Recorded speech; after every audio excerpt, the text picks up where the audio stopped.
Hi, this week we have a signature assignment, visual communications.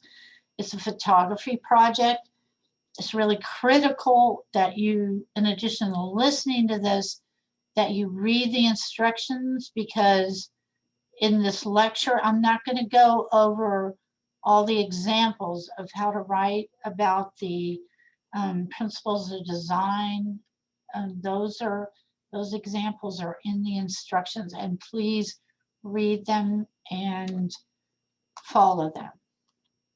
So for this assignment, you're going to take 2 photographs of the same person or animal. Each photograph will be taken in a different location.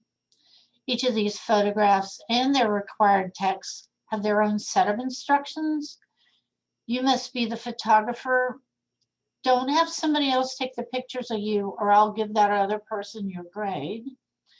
You can't digitally alter or Photoshop any aspect of the image. While you can crop it if you're trying to get it to conform to either asymmetrical or bilateral symmetry, don't alter it in any other way.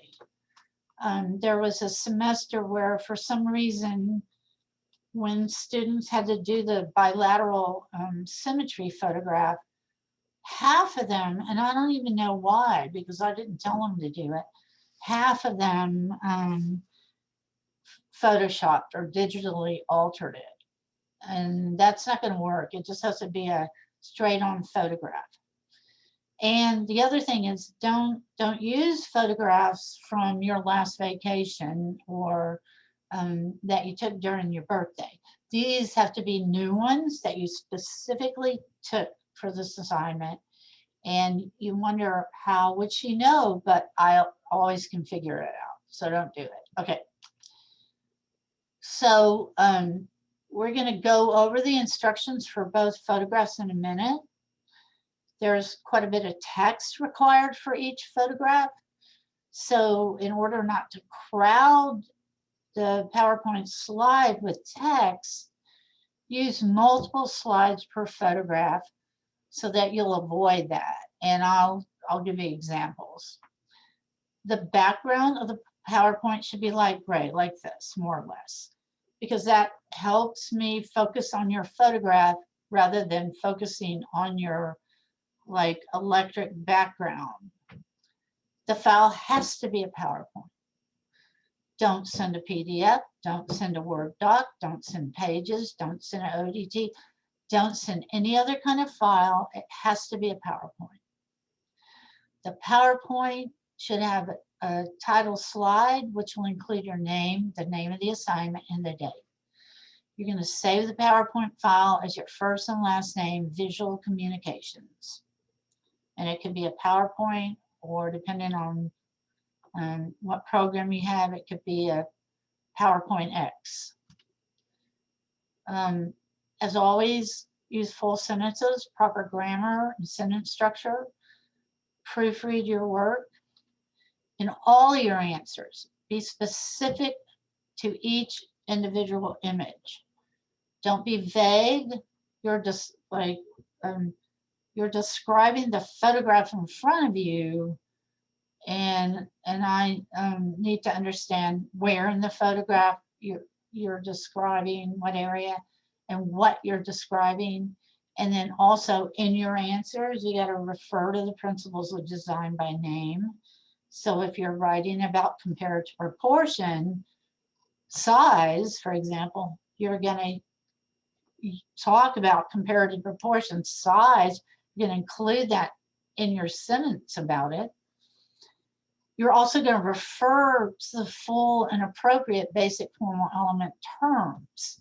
So if you're writing about a desaturated color, you're going to tell me the color. So for example, maroon, and then you're going to tell me that that's a shade of red, because maroon is red plus black.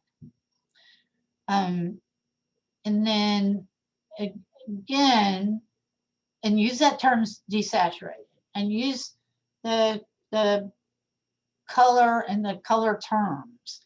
If you're talking about a saturated hue, That's going to be a color that's found on the color wheel. And you're going to include that color and that it's a saturated hue in your description. In the instructions, there are examples about how to write about the principles of design. Please adhere to those. However, having said that, I might use as an example the way that the focal point is emphasized is directional lines. Your photograph, your focal point might be emphasized because it's surrounded by a large area of negative space, or it might be emphasized because someone's creating a line of sight, someone else in the photograph creating a line of sight toward the focal point. So like, like use my descriptions as sort of like a basis of yours, but you can use different basic formal element terms. Okay, so here's photo 1 instructions. So let me just back up. I said you could use multiple slides. So that's going to be up to you how many slides you decide to use. You might use 3 slides for a photograph, or you might use 4, or you might use 2. But whatever you do, just do it so that your slides aren't crowded. So we got to prove that your photograph's asymmetrically balanced. I'm just going to say one thing. If you're taking an asymmetrically balanced photograph, do not put your subject in the middle of the photograph, because then automatically it's symmetrical. In this case, the subject is to left of center. So you're going to describe how these 2 sides are not symmetrically balanced. This man is to the left of center. Next to him is a column, and next to him is a sliver of black space. This man comes up about 3/4 of the way up from the bottom of the photograph. Then when we go to the other half, there's a large area of negative space. This coil of rope is, the spool of rope, pardon me, is kind of to the right 1/4 of the picture. It only comes up about 1/3 of the way from the bottom of the picture, and then next to that is a column. So there's no counterpart to this man on this other side. There's not another person who's facing this man seated in a chair. And there's not another coil on this other side that's or a similar shape as the coil to make this like symmetrically balanced. They're both halves are different, and clearly explain. Don't say both halves are different without telling me how they're different. Then to further prove that it's asymmetrically balanced, you're going to draw a diagonal line that demonstrates a diagonal alignment of figures and objects. And then you're going to describe that alignment. Now remember, with asymmetrical balance, we're thinking in terms of stair steps. So there's something higher, then there's something lower, slightly lower, that's where the man is. Then there's something slightly lower, that's where the spool is. And then there's this loading dock, there's the far right edge of the loading dock. So when you're drawing the diagonal line, don't just like look in the air and randomly draw it.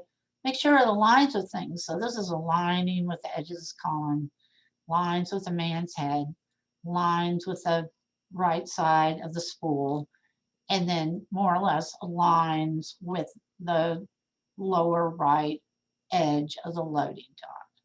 So I'm not just like randomly drawing a line. I'm trying to get it to line up with things. And I'm also thinking in terms of stair step, higher, slightly lower, slightly lower, slightly lower. Then to further prove that it's asymmetrically balanced, we have to find a basic formal element that repeats throughout the entire image. We have to describe where that basic formal element is found. So in this case, one basic formal element that repeats throughout is these dark values, like the dark shadows within this warehouse, the dark details that are between the boards and the edges of the columns, the dark valued chair, the dark valued hat, this man's dark valued hair, dark valued shoes and pants. There's like shadows within the spool that are dark value, and there's a shadow in this lower right edge of the loading dock. And that dark value repeats throughout the entire image. And that guarantees that it's a well-balanced picture. Then you're going to talk about 3 design decisions that create unity. These are found in chapter 7, part 5. So one of the things that creates unity is this a solid black that runs along the length of this, like the columns are in front of it, but it runs all the way across the image. Something else that creates unity is the use of desaturated colors. There's a green shade on the columns. There's brown on the floor. There's like a yellow brown in the ropes on the spool, and the top of the spool is brown, and the man's sweater is brown, like a light brown, and his apron is a shade of blue. And so there's all these desaturated colors throughout this entire picture. Something else that creates unity is the repetition of directional lines. There's a directional line that runs along the loading dock, along the boards and the floor, along the edges of this metal door, and the columns on either side, and the seat of the chair forms a directional line leading to the man, and the legs of the chair form directional lines leading to the seat. So there's directional lines that are just repeating all over the place in this image. Now we have to talk about variety. So remember, variety is like the 1 or 2 small areas that are different than everything else. So while we have a ton of directional lines in this image, we only have one line of sight, and that's coming from the man, and he's looking somewhere outside of the picture. That line of sight creates variety. While we have a ton of rectangular shapes in the columns, in the floor, in the loading dock, in the shape of the chair, in the metal door, in the negative space in the background, we have very few round shapes. The man's head, the man's hat, the spool. So those, since there's so many more rectangular shapes, those 3 small areas of round shapes, that creates variety. Then you're going to describe who the focal point is, and in this case, it's the man seated in a chair. And you're going to include and describe the way basic formal elements have been emphasized to manipulate the focal point. Well, in this case, there's more than just these 2, but I'm going to name 2. One is the value of the relative value of the man's face and sweater are relatively light compared to this large expanse of very dark relative and also negative space that surrounds the man. That emphasizes him as a focal point. What else emphasizes him as a focal point is the spool. The edge of the spool creates an implied line that points toward the man, and that emphasizes him as a focal point. Now, the next photograph that you're going to take is bilateral symmetry. So there's 2 ways that we're going to prove that this uses bilateral symmetry. First of all, we have to describe how is it symmetrical. Well, the boy is more or less in the center of the photograph. Behind him are like 2 windows and 2 panels of the gray subway wall. And he's seated on a bench that runs on either side of him. And that's what makes it symmetrical. But now we have to describe the slight discrepancies. Well, number one, the window on the left, we see more of it than the window on the right. Behind the boy's head, there's this kind of oval shape where it says Broadway Local. There's no corresponding oval shape on the right side. And then in terms of the bench runs from the boy all the way to the left, but on the right side, it stops when it comes to this red panel. So it's symmetrical, but it's not exactly symmetrical. So that makes it bilateral symmetry. Then we're going to include 2 separate examples of basic formal elements that repeat enough to create a rhythm that your eyes follow throughout the entire image. I'm really going to go into detail on this because I cannot tell you how many times students don't do this correctly. And it's not because I haven't shown examples in the book. And it's not because I don't show an example in the instructions. I don't know why it is, but I'm going to try to rectify that in this lecture instructions. So there's a formula for describing repetition and rhythm. First, you say whatever the basic formal element repeats throughout this entire picture. In this case, it's rectangular shapes repeat throughout this entire picture. Then when you get to rhythm, you don't switch over to something else. You stick with that same basic formal element. So you say the repetition of rectangular shapes creates a rhythm that my eyes can follow throughout the entire picture. And then you tell me where those rectangular shapes are found. They can be found in the white windows, the gray sides of the subway, the blue-gray seats of the subway, the maroon stripe on the boy's shirt, and the red shape on the right side of the image. Also, there's rectangular shapes in the legs of the subway seat. So first I say what repeats, then I talk about how the repetition of that basic formal element repeating creates a rhythm that my eyes can follow throughout the entire picture. And then I tell you where that basic formal element is found. I'm not jumping from saying rectangular shapes repeat and then going to the repetition of round shapes or directional lines. I'm sticking with rectangular shapes here. So that's my first example. My second example I'm going to use is desaturated colors. Desaturated colors repeat throughout this entire image. The repetition of desaturated colors create a rhythm that my eyes can follow throughout the entire image.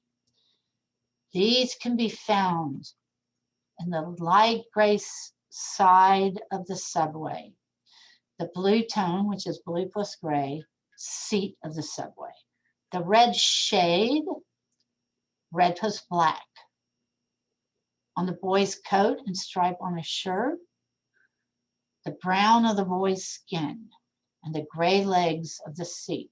You can also say the shadows in his pants are a kind of a gray shade because they're red with a little bit of black. Red is saturated, so we're not going to include that in this. Black and white are not colors, they're not saturated, and they're not desaturated, so we're not going to include them in this. So that's 2 examples. Then we're going to include and describe 2 full examples of comparative proportion. Only choose 2 from this list. Size, quantity, relative value, these are desaturated versus saturated hues. You can also compare different types of textures, patterns versus solids, stillness to movement. When you compare, you have to at least talk about 2 different things.